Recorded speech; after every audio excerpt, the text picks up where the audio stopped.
विष्णुं शशिवर्णं चतुर्भुजं प्रसन्नवदनं ध्यायेत् सर्वविघ्नोपशान्तये अगजा आननपद्मार्कं गजाननमहर्निशम् अनेकदन्तं भक्तानाम् एकदन्तमुपास्महे एकदन्तमुपास्महे। ఓం శ్రీ గణేశ్వరాయ నమః. ఓం శ్రీ సరస్వత్యై నమః. ఓం శ్రీ మాత్రే నమః. ప్రేక్షకులందరికీ నమస్సుమాంజలి. ఇప్పుడు ఏప్రిల్ మాస ఫలితాలు నేను చెప్పబోతున్నాను. ఈ ఏప్రిల్ నెలలో ఎవరికి ఏ రాశుల వారికి ఎలాగున్నది, ఎటువంటి పరిహారాలు చేసుకోవాలి, వారు ఏ దేవుణ్ణి పూజించాలి, వారికి ఎంత మంచి జరుగుతుంది అనేటటువంటిది ఈ ఏప్రిల్ మాస ఫలితాల్లో చెప్పబోతున్నాను. ఇది తెలుగు మాసం అయితే చైత్ర మాసం అవుతుంది. ఏప్రిల్ మాస ఫలితాలు చెప్పడానికి ముందు మార్చి 30వ తారీఖు ఆదివారం నాడు 30/3/2025 రోజున మనకి ఉగాది వచ్చింది. తెలుగు సంవత్సరాది మన తెలుగు వారందరికీ కూడా నూతన సంవత్సరం ప్రారంభం అవుతుంది. ఈ నూతన సంవత్సరానికి ఈ ఉగాదికి ఈ సంవత్సరం పేరు విశ్వవసు. విశ్వవసు అంటే విశ్వాసం అని అర్థమవుతుంది. ఈ ఈ ఈ నూతన సంవత్సరంలో అందరికీ చాలా బాగుంటుంది. ఆదాయం వృద్ధి అవుతుంది. గురువు అన్ని రాశుల వారికి కూడా మంచి శుభ ఫలితాలు ఇవ్వబోతున్నారు. అట్లాగే అన్ని రాశుల వారికి కూడా చాలా బాగుంటుంది. దైవానుగ్రహం బాగా ఉంటుంది.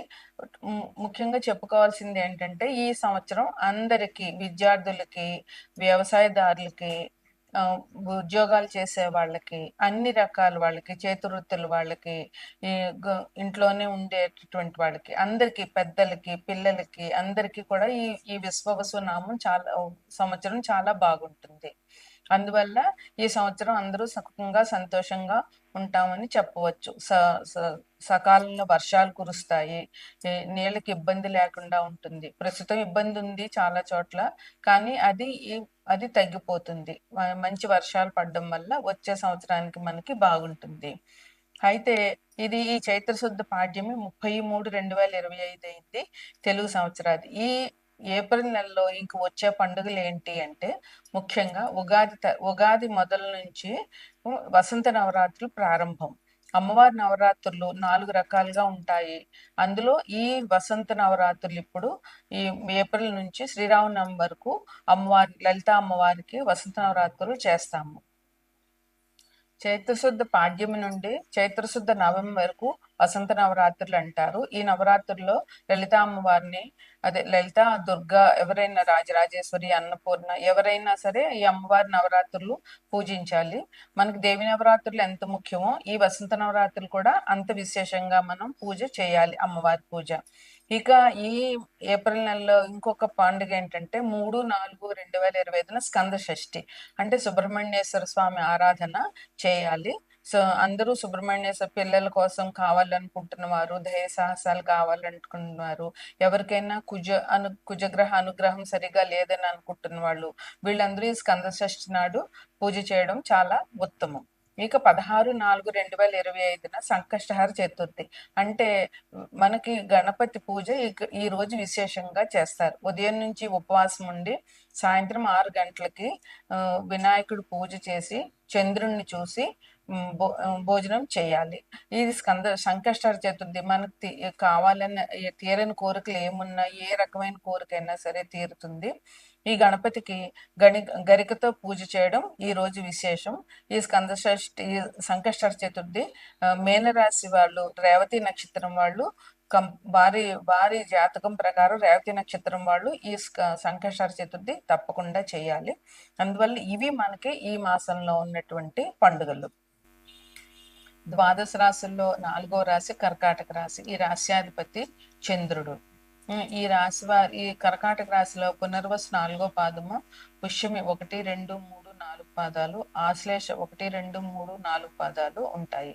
ఈ రాశి వారికి ఈ మాసంలో ఈ సంవత్సరంలో ఆదాయం 8, వ్యయం 2, రాజపూజ్యం 7, అవమానం 3 ఉన్నాయి. అంటే బాగానే ఉంటుంది అనమాట. ఎందుకంటే అవమానించే వాళ్ళు తక్కువ ఉన్నారు, పూజించే వాళ్ళు ఎక్కువ ఉన్నారు. అట్లాగే ఆదాయం 8 ఉంటే వ్యయం తక్కువ ఉంది. అంటే ఇది ఇక్కడే తెలిసిపోతుంది ఈ రాశి వారికి ఈ మాసం చాలా అనుకూలంగా ఉంటుంది అని చెప్పి.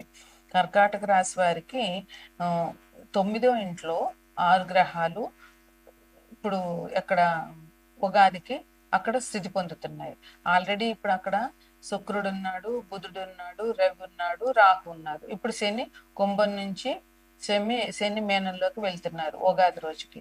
అదే చంద్రుడు కూడా ఉగాది రోజుకి అక్కడే ఉంటారు. అంటే షష్టగ్రహ కూటమి అంటున్నారు కదా, ఆ షష్టగ్రహ కూటమి వీరికి 9వ ఇంట్లో ఉంటుంది అన్నమాట.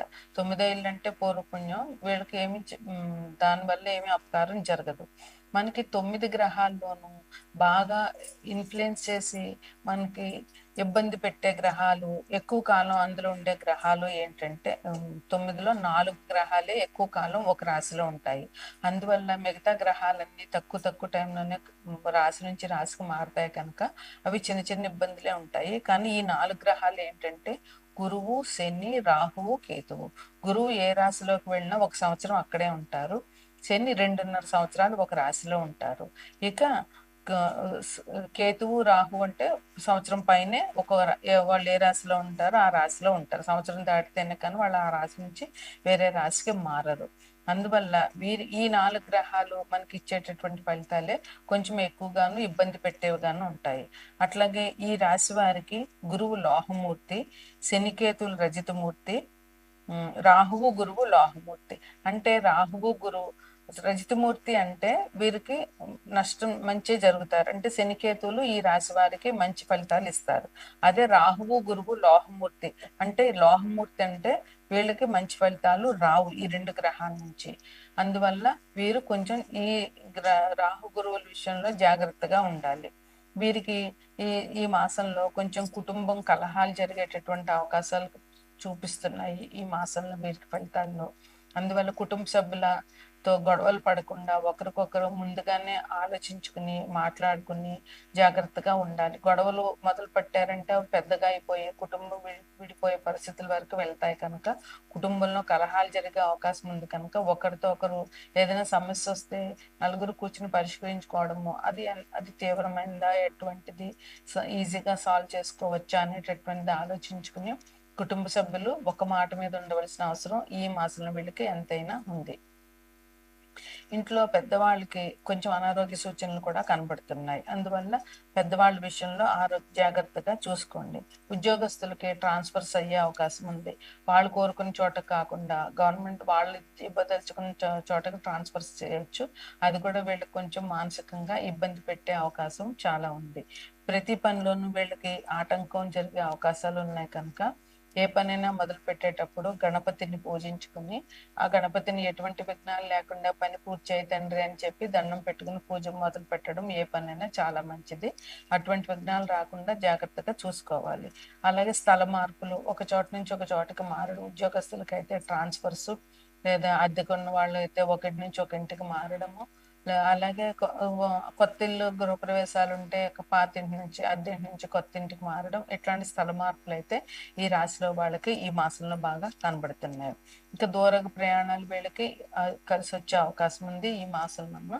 దూర ప్రయాణాలు వీరికి జాతకంలో కనబడుతున్నాయి కనుక దూర ప్రయాణాలు చేసే అవకాశం ఈ రాశి వారికి ఉంది. ప్రయాణం చేయడానికి ముందు ఒకవేళ సొంత వాహనంలో వెళ్తున్నట్లయితే వాహనం యొక్క బాగోగులు చూసుకోవడము, అది కండిషన్లో ఉందా లేదా అనేది చూసుకోవడము, ప్రయాణంలో హై స్పీడ్ పోకుండా జాగ్రత్తగా వెళ్ళడము, అట్లాంటి ప్రయాణం మంచిగా ప్లాన్ గా చేసుకుని ప్రయాణాలు చేయవలసిన అవసరం ఎంతైనా ఉంది. ఇంకా వీళ్ళకి లలిత కళల యందు ఆసక్తి పెరుగుతుంది. అంటే సంగీతం, వీణ, నాట్యం ఇట్లాంటి వాటి వల్ల వీళ్ళకి ఇప్పుడు ఆసక్తి పెరిగే అవకాశం ఉంది ఈ రాశిలో వాళ్ళకి. దాన్ని వారి ఆసక్తిని బట్టి వారు అభివృద్ధి చేసుకోవాల్సిన అవసరం ఎంతైనా ఉంది. ఇంకా ఇదివరకు శత్రువులు ఉన్న వాళ్ళు ఇప్పుడు మిత్రులుగా మారే అవకాశం ఉంది వీరికి. అందువల్ల ఈ రాశి వారు శత్రుత్వం పెంచుకోకుండా అలాగని కొంచెం పరిస్థితులు అనుకూలంగా లేవు కనుక కొంచెం జాగ్రత్తగా ఉండాలి. గురువు, రాహు లోహమూర్తులు అయ్యారు కనుక గురువు గురించి గురువులు ఎవరికైనా పూజ చేయాలి, పెద్దవాళ్ళని గౌరవించాలి, బ్రాహ్మణులను గౌరవించాలి. అదే విధంగా దత్తాత్రేయుని కానీ, సాయిబాబా కానీ, లేదా దక్షిణామూర్తిని కానీ, రాఘవేంద్ర స్వామిని కానీ పూజ చేయడం వల్ల గురువు నుంచి వచ్చేటటువంటి ఇబ్బందులు వీళ్ళు అధిగమించగలుగుతారు. రాహు నుంచి వచ్చేటటువంటి కష్టాలను బయటపడాలంటే దుర్గాదేవి పూజ చేయాలి. అలాగే మంగళవారం నాడు రాహుకాలంలో నిమ్మ డప్పలో దీపం పెట్టడము, లేదా కొన్ని ఆలయాల్లో ఆదివారం నాడు రాహుకేతువులు పూజ జరిపిస్తున్నారు. అక్కడికి వెళ్ళి రాహుకేతువులకి పూజ చేయడము, ఇట్లాంటివి, మినుములు దానం చేయడము, ఇట్లాంటివి వీళ్ళు చేయాలి. దేవి నవరాత్రులు చేసినట్లయితే వీరికి రాహుగ్రహం, గురుగ్రహం అనుకూలం చాలా బాగుంటుంది. ఇది ఈ రాశి వారికి చెప్పేటటువంటి పరిహారాలు.